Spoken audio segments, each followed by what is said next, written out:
Selamat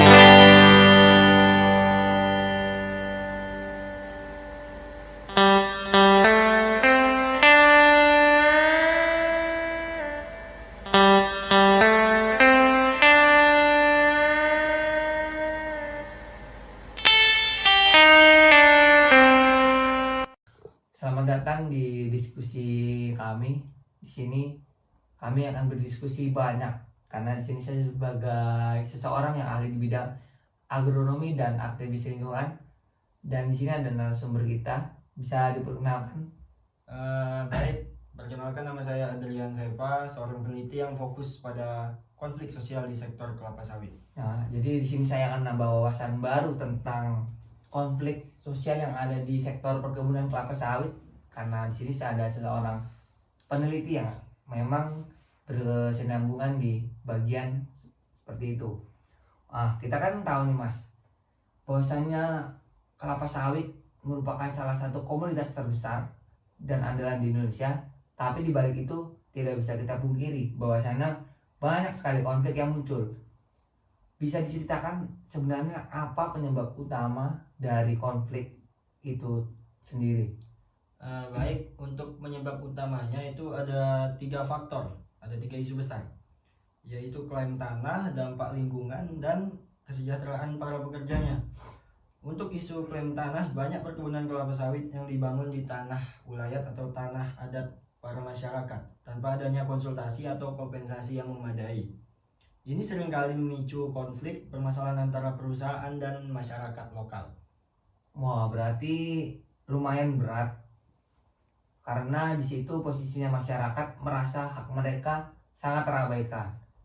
Untuk apa kejadian nyata yang pernah Mas Seva teliti secara langsung? Untuk kejadian yang pernah saya alami, yaitu salah satu kasus besar yang terjadi di daerah Kalimantan, di mana masyarakat adat Dayak memprotes atau tidak terima dengan sebuah perusahaan besar yang membuka lahan di wilayah mereka. Mereka merasa tidak pernah diberi informasi apalagi kompensasi. Akhirnya protes itu berujung kepada blokade jalan dan penghentian sementara operasional perusahaan. Berarti itu lumayan besar dampaknya. Nah, kalau dilihat dari sisi dampaknya, apakah dampak tersebut mempengaruhi produktivitas dari hasil perkebunan itu sendiri, Mas? Konflik ini cukup signifikan ya. Jadi ada beberapa dampak utama yang dapat mengganggu produktivitas, yaitu gangguan produksi karena demonstrasi atau blokade oleh masyarakat. Perusahaan seringkali harus mengeluarkan biaya keamanan tambahan. Juga perusahaan menjadi buruk apalagi kalau sampai viral di media sosial atau sorotan internasional, Mas. Berarti selain kerugian yang bentuknya material, ada beberapa kerugian seperti reputasi ya. Iya. Kalau untuk dari sisi lingkungan, apa yang Mas Seva sendiri lihat? Kalau dari sisi lingkungan, ya penggundulan hutan untuk perkebunan seringkali merusak ekosistem kan Mas. Ya. Banyak spesies kehilangan habitatnya dan masyarakat lokal yang bergantung pada hasil hutan pun ikut merasakan dampaknya. Selain itu, limbah dari pengolahan sawit juga sering mencemari sungai-sungai yang menjadi sumber air masyarakat. Karena kan banyak isu yang sudah beredar di internet yang kita tahu, ada bahwasanya isu tersebut ada perusahaan yang mulai mengadopsi praktek berkelanjutan untuk mengurangi konflik ini. Menurut Mas Seva sendiri sebagai peneliti, seberapa efektivitasnya sih praktek berkelanjutan tersebut? Sangat efektivitas ya Mas, karena itu merupakan langkah yang baik.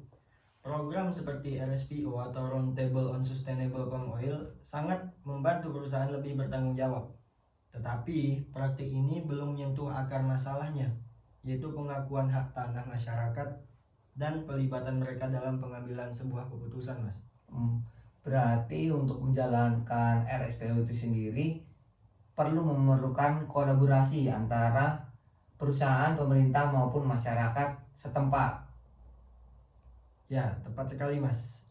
Karena tanpa kerjasama dari segala pihak, konflik ini sangat sulit diatasi. Yang terpenting masyarakat lokal harus benar-benar dilibatkan, bukan hanya sekedar formalitas saja. Wah, terima kasih untuk wawasan baru bagi saya.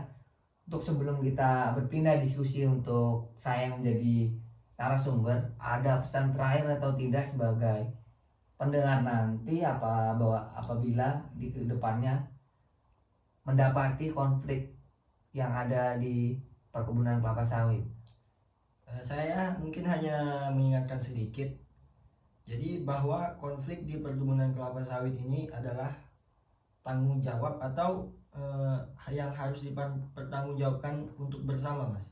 Mulai dari konsumen, perusahaan hingga pemerintah. Jadi mari kita dukung praktik-praktik yang lebih adil dan berkelanjutan.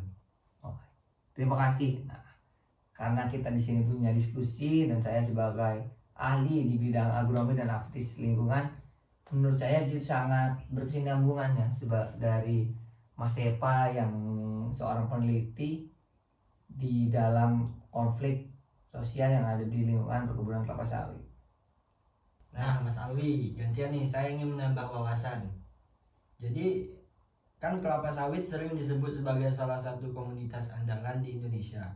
Bisa nggak dijelaskan mengapa industri ini begitu penting bagi ekonomi kita?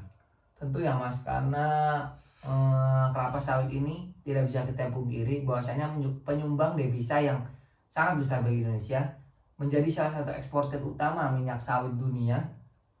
Selain itu, industri ini menciptakan lapangan kerja bagi jutaan orang. Namun di balik kontribusi ekonominya sangat besar, pasti ada konsekuensi yang sangat besar juga terhadap lingkungan, seperti deforestasi, emisi gas rumah kaca, dan pencemaran lingkungan. Menarik banget nih. Jadi di satu sisi ada keuntungan ekonomi, tapi di sisi lainnya ada dampak besar bagi lingkungan ya, Mas. Jadi apa menurut Mas yang menjadi isu terbesar dari industri ini?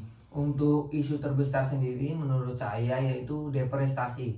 Bahwa karena pembukaan lahan untuk perkebunan seringkali mengorbankan banyak hutan tropis yang berfungsi kita tahu sebagai paru-paru dunia.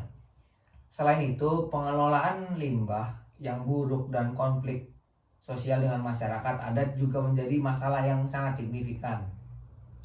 Bisa dijelaskan lebih detail nggak, Mas? Bagaimana deforestasi ini mempengaruhi lingkungan dan kehidupan masyarakat sekitar?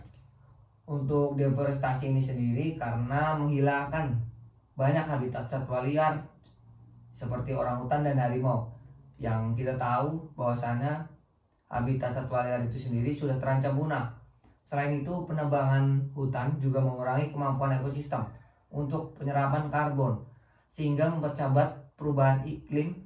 Di sisi lain, pembukaan lahan gambut untuk perkebunan seringkali menyebabkan emisi karbon yang sangat tinggi dan kebakaran hutan yang kita tahu dampaknya sangat besar dan bisa sampai ke negara tetangga. Bagaimana dengan limbah dari pengolahan kelapa sawitnya, Mas? Kan banyak yang bilang ini juga jadi masalah besar nih. Betul, karena limbah cair menjadi salah satu masalah utama.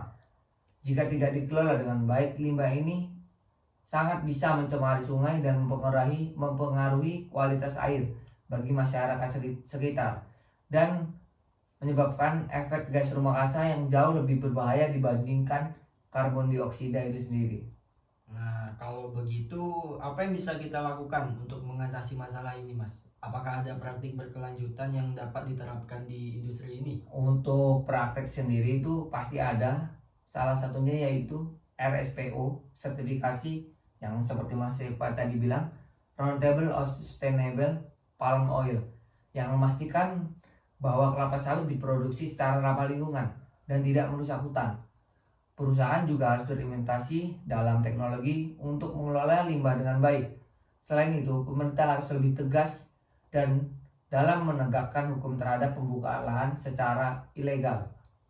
Lalu bagaimana dengan peran masyarakat atau para konsumennya, Mas? Apa yang bisa kita lakukan? Untuk konsumen sendiri itu memiliki peranan yang sangat besar.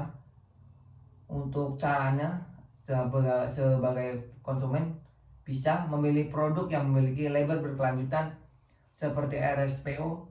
Selain itu, edukasi diri sendiri dan orang sekitar tentang pentingnya menjaga hutan dan mendukung praktek berkelanjutan. Karena setiap keputusan kecil bisa berdampak besar bagi lingkungan.